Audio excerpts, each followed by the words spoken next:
Hello दोस्तों, नमस्कार। मैं विवेक आपके अपने एजुकेशनल चैनल पे आपका स्वागत करता हूं।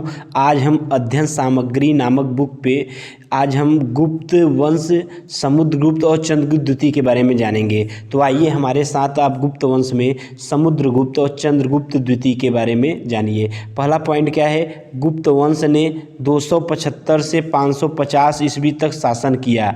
इस वंश की स्थापना लगभग 275 ईस्वी में महाराज श्री गुप्त द्वारा की गई थी। गुप्त वंश ने 275 से 550 ईस्वी तक शासन किया। इस वंश की स्थापना लगभग 275 ईस्वी में महाराज श्री गुप्त द्वारा की गई थी। दूसरा क्या है? गुप्त वंश का प्रथम शक्तिशाली शासक चंद्रगुप्त फर्स्ट था, जिसने 319 से 335 ईस्वी तक शासन किया था। आप ध्यान देंगे, गुप्त वंश का प्रथम शक्तिशाली शासक चंद्रगुप्त फर्स्ट था, जिसने 319 से 335 ईस्वी तक शासन किया था। चंद्रगुप्त फर्स्ट ने अपनी महत्ता सूचित करने के लिए अपने पूर्वजों के विपरीत महाराजाधिराज की उपाधि धारण की थी। चंद्रगुप्त फर्स्ट ने अपनी महत्ता सूचित करने के लिए अपने पूर्वजों के विपरीत महाराजाधिराज की उपाधि धारण की थी। फिर इसी क्रम में आप नेक्स्ट पॉइंट देखेंगे। नेक्स्ट पॉइंट आप हमारे साथ देखिए। नेक्स्ट क्या है?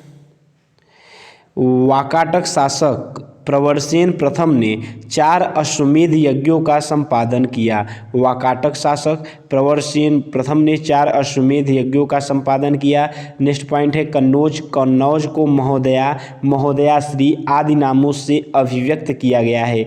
नेक्स्ट है इतिहासकार विसेंट स्मिथ ने अपनी रचना अर्ली हिस्ट्री ऑफ इंडिया में समुद्रगुप्त की वीरता एवं विजयों पर मुग्ध होकर उसे भारतीय नेपोलियन की संज्ञा दी गई है। आप ध्यान देंगे, समुद्रगुप्त को भारतीय नेपोलियन की संज्ञा दी गई है। इलाहाबाद का अशोक स्तंभ अभिलेख समुद्रगुप्त ने 335 से 375 ईस्वी के शासन के बारे में सूचना प्रदान करता है। फिर इसी क्रम में नेक्स्ट आप देखेंगे, इलाहाबाद स्तंभ पर समुद्रगुप्त के संधि विग्रहिक हरिश्रेण ने संस्कृत भाषा में प्रशंसात्मक वर्णन प्रस्तुत किया है, जिसे प्रयाग प्रशस्ति कहा गया है। आप ध्यान देंगे। फिर नेक्स्ट पॉइंट है नालंदा एवं गया के ताम्रपत्रों के अनुसार समुद्रगुप्त वह प्रथम गुप्त शासक था जिसने परम भागवत की उपाधि धारण की थी। ज्ञातव्य है कि कुछ पुस्तकों में परम भागवत उपाधि धारण करने वाला पहला शासक चंद्रगुप्त द्वितीय को बताया गया है। नेक्स्ट पॉइंट क्या है? गुप्त सम्राट चंद्रगुप्त द्वितीय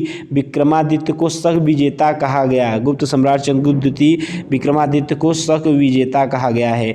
नेक्स्ट पॉइंट आप देखेंगे, पश्चिम भारत के अंतिम शक राजा रुद्रसिंह थर्ड को चंद्रगुप्त द्वितीय विक्रमादित्य ने 5वीं सदी के प्रथम दशक के परास्त कर पश्चिमी भारत में शक सत्ता का उन्मूलन किया है। आप ध्यान देंगे, पश्चिम भारत के अंतिम शक राजा रुद्रसिंह थर्ड को चंद्रगुप्त द्वितीय विक्रमादित्य ने 5वीं सदी के प्रथम दशक में परास्त कर पश्चिमी भारत में शक सत्ता का उन्मूलन किया था। नेक्स्ट क्या है? शकों को हराने के कारण चंद्रगुप्त विक्रमादित्य की अन्य उपाधि शकारी भी है। आप ध्यान देंगे, शकों को हराने के कारण चंद्रगुप्त विक्रमादित्य की एक अन्य उपाधि शकारी भी है। नेक्स्ट क्या है? चंद्रगुप्त ने इस उपलक्ष्य में चांदी के सिक्के भी चलाए। चंद्रगुप्त ने इस उपलक्ष्य में चांदी के सिक्के भी चलाए। हुड़ों का पहला भारतीय आक्रमण गुप्त सम्राट स्कंदगुप्त के शासनकाल में हुआ तथा स्कंदगुप्त के हाथों में बुरी तरह परास्त हुए। हुड़ों का पहला भारतीय आक्रमण गुप्त सम्राट स्कंदगुप्त के शासनकाल में हुआ तथा स्कंदगुप्त के हाथों में बुरी तरह से परास्त हो गए। फिर नेक्स्ट पॉइंट है, गुप्त काल में बंगाल में ताम्रलिप्ति एक प्रमुख बंदरगाह था, जहां से उत्तर भारतीय व्यापार एवं साथ ही दक्षिणी पूर्व एशिया, चीन, लंका, जावा, सुमात्रा आदि देशों के साथ व्यापार होता था। आप ध्यान देंगे। नेक्स्ट क्या है? गुप्त काल में गुजरात, बंगाल, दक्कन एवं तमिलनाडु वस्त्र उत्पादन के लिए प्रसिद्ध थे। आप ध्यान देंगे, गुप्त काल में गुजरात, बंगाल, दक्कन एवं तमिलनाडु वस्त्र उत्पादन के लिए प्रसिद्ध थे।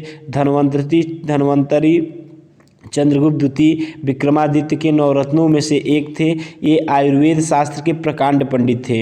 नेक्स्ट क्या है, चरक ने चरक संहिता की रचना की थी। चरक किसकी रचना की थी? चरक संहिता की रचना की थी। भास्कराचार्य प्रख्यात खगोलज्ञ एवं गणितज्ञ थे। उन्होंने सिद्धांत शिरोमणि तथा लीलावती नामक ग्रंथों की रचना की।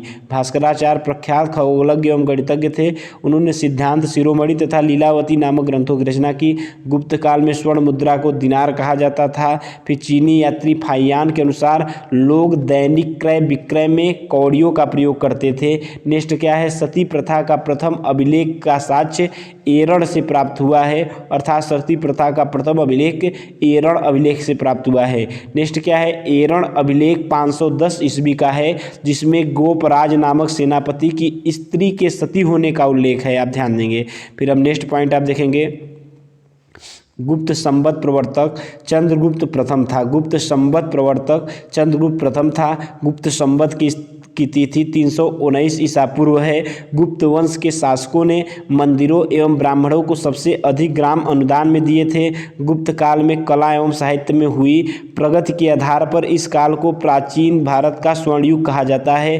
प्राचीन भारत में सिंचाई कर को उदक भाग अथवा विदक भागम कहा गया है। नेक्स्ट क्या है, गुप्त एवं गुप्तोत्तर काल में रेशम के लिए कौशेय शब्द का प्रयोग होता था। आप ध्यान दें, गुप्त एवं गुप्तोत्तर काल में रेशम के लिए कौशेय शब्द का प्रयोग होता था। नेक्स्ट क्या है, तीसरी शताब्दी में वारंगल या लोहे के यंत्रों के उपकरणों हेतु प्रसिद्ध था। तीसरी शताब्दी में वारंगल लोहे के यंत्रों एवं उपकरणों के लिए हेतु प्रसिद्ध था, आप ध्यान देंगे। तोरमाड़ भारत पर दूसरे हुड़ आक्रमण का नेता था। तोरमाड़ जो है भारत पर दूसरे हुड़ आक्रमण का नेता था। शतरंज का खेल भारत में गुप्त काल के दौरान उद्भूत हुआ था, जहां इसे चतुरंग के नाम से जाना जाता था।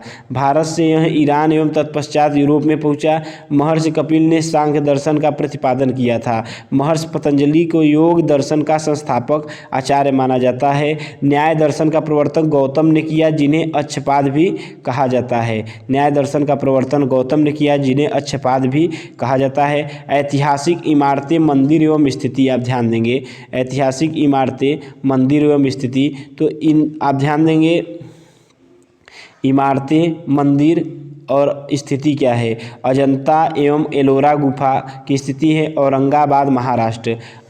आप ध्यान देंगे, इमारतें, मंदिर की स्थिति क्या है, और अजंता एवं एलोरा गुफा की स्थिति है औरंगाबाद महाराष्ट्र। शांति निकेतन इमारतें या मंदिर का स्थित है बीरभूम पश्चिम बंगाल। आप ध्यान देंगे, एलिफेंटा गुफा का स्थिति जो है मुंबई महाराष्ट्र है। महाबलीपुरम मंदिर का स्थिति मामल्लपुरम या कांचीपुरम तमिलनाडु है। फिर नेक्स्ट देखेंगे, सांची स्तूप आपका कहाँ स्थित है, रायसेन मध्य प्रदेश में आपका सांची स्तूप स्थित है। लिंगराज मंदिर जो है आपका भुवनेश्वर ओडिशा में स्थित है। लिंगराज मंदिर भुवनेश्वर ओडिशा में स्थित है। सूर्य मंदिर या काला पैगोड़ा कोणार्क ओडिशा में है, आप ध्यान देंगे। दक्षिणेश्वर काली मंदिर कोलकाता पश्चिम बंगाल में स्थित है। सोमनाथ मंदिर कहाँ स्थित है, गिर सोमनाथ गुजरात में स्थित है। सोमनाथ मंदिर गिर सोमनाथ गुजरात में स्थित है। कैलाश मंदिर एलोरा महाराष्ट्र में स्थित है। कैलाश मंदिर एलोरा महाराष्ट्र में स्थित है। त्र्यंबकेश्वर मंदिर जो है नासिक महाराष्ट्र में स्थित है। त्र्यंबकेश्वर मंदिर नासिक महाराष्ट्र में है। महाबलेश्वर मंदिर महाराष्ट्र में स्थित है। दिलवाड़ा जैन मंदिर माउंट आबू राजस्थान में स्थित है, आप ध्यान देंगे। दिलवाड़ा जैन मंदिर माउंट आबू राजस्थान में स्थित है। ब्रह्म मंदिर पुष्कर राजस्थान में है। ब्रह्म मंदिर पुष्कर राजस्थान में है। होयसलेश्वर मंदिर हेलेवीड कर्नाटक में स्थित है। होयसलेश्वर मंदिर हेलेवीड कर्नाटक में स्थित है। रामेश्वर मंदिर तमिलनाडु में स्थित है। मीनाक्षी मंदिर मदुरई तमिलनाडु में स्थित है। बृहदेश्वर मंदिर तंजावुर तमिलनाडु में स्थित है। बृहदेश्वर मंदिर तंजावुर तमिलनाडु में स्थित है। नटराज मंदिर चिदम्बरम तमिलनाडु में स्थित है। नटराज मंदिर चिदम्बरम तमिलनाडु में स्थित है। वेंकटेश्वर मंदिर तिरुपति आंध्र प्रदेश में स्थित है। वेंकटेश्वर मंदिर तिरुपति आंध्र प्रदेश में स्थित है। जगन्नाथ मंदिर पुरी ओडिशा में है। जगन्नाथ मंदिर पुरी ओडिशा में है। वैष्णो देवी मंदिर जम्मू कश्मीर में स्थित है। और खजुराहो मंदिर छतरपुर मध्य प्रदेश में है। खजुराहो मंदिर छतरपुर मध्य प्रदेश में स्थित है, आप ध्यान देंगे। आपका यहाँ पे हम ये चैप्टर कंप्लीट कर दिए दोस्त, आप देख सकते हैं। गुप्त वंश समुद्रगुप्त के बारे में हम यहाँ पे और चंद्रगुप्त द्वितीय के बारे में हम आप जान लिए। तो ठीक है दोस्त, अब नेक्स्ट वीडियो में हम मिलेंगे आपसे। नेक्स्ट वीडियो में हर्षवर्धन के बारे में जानेंगे। तो चलते हैं दोस्त, ये चैनल पे नए हैं तो आप चैनल को सब्सक्राइब, लाइक, शेयर कर दीजिए। तो चलते हैं, नमस्कार, धन्यवाद।